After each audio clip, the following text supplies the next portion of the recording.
Sembribite angin wengi kang nembus ning ati, sepi mung ana lintang rembulan sing ngancani bayangan kang setya ngetutne anggonku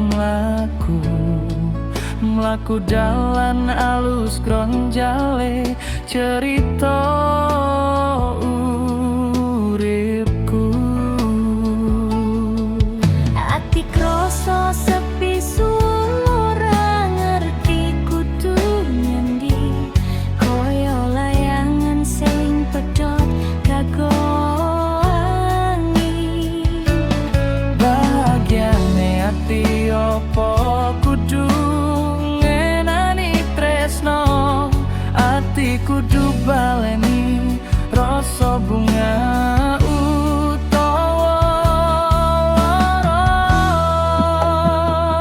Tatune ati wingi se krasa nganti saiki, perih kelone gawe wedi bakal baleni.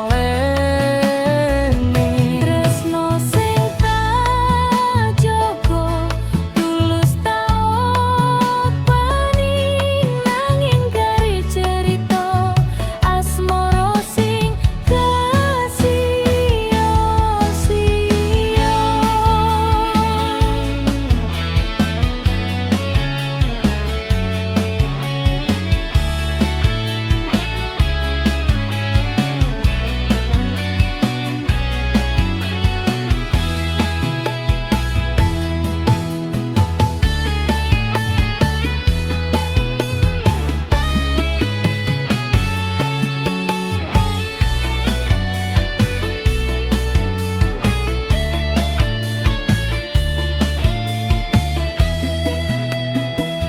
Sembribite angin wengi kang nembus ning ati, sepi mung ana lintang rembulan sing ngancani bayangan kang setya ngetutne anggonku